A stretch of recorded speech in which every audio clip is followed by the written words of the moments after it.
You got UTEP win. You got at Michigan. That's gonna be a good game. I'll take What'd you Michigan think? there. You'll take Michigan? I'll take Michigan, especially in the big house. Yeah. I think we're also giving Bryce Underwood a good all season to prepare and just to kind of adapt to everything and figure out their problems they had last year. I do think it might be a little hectic in the coaching part, just because you kind of I just didn't know. First of all, I want to say this: I don't understand the Michigan coaching hire. I just feel like that's not Very guy. odd. I don't know how to describe it. I just don't feel like he's a Michigan guy. And I think they're still going to be dealing with all the Sharon Moore stuff. I feel like it's going to be pretty difficult up there in Michigan this year, but I say they get a good win. Maybe Oklahoma goes up there and makes a couple mistakes. I'll take Michigan in that game. All right, what about you, Bo? Man, I have a lot of reservations about Kyle Whittingham at Michigan, and a lot of stuff Brant was talking about. And not only that, that's early on. Are they going to adapt to Bryce Underwood's skill set? Are they actually going to allow him to throw the football? I think Michigan has so many unanswered questions as opposed to Oklahoma. And I know they're playing on the road, but I think Oklahoma has the defense is going to be rock solid. I'm not worried about the defense because defense always travels.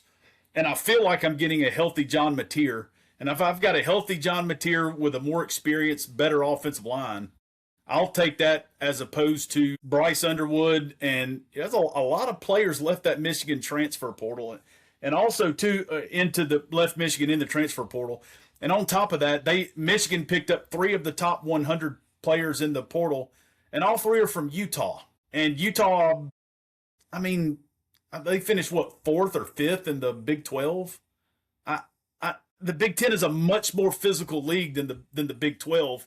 And so you're losing Big 12 caliber players and replacing them with, or Big 10 is the Big 10 is a physical football league, and you're replacing them with, in my opinion, what would be lesser caliber players. I mean, I could be wrong. Time will tell, but that's just kind of my observation outside looking in.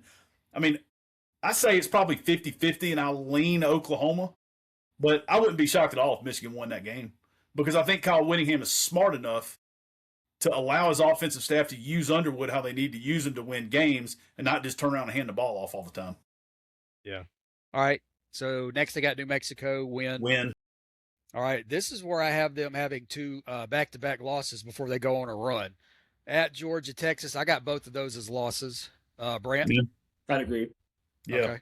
I'll take that. Although I will say I'm a little concerned about Georgia. I mean, not because I'm a Georgia fan, but just I want to say they were around somewhere between 25 and 30 in the transfer portal. I don't know how much of that roster is still intact. I've got some questions about Georgia. This is the first time I feel like I have more questions about Georgia than answers. And so, but I also feel confident that Kirby can answer those. But if he don't have the dues to do it, he don't have the dues to do it. So it's a home game for Georgia. If it was, yeah, I mean, and I agree. And I was looking at Georgia they only went and got 2 of the top 100 portal players. Now, I think a lot of people look at that and go, oh, they only got 2.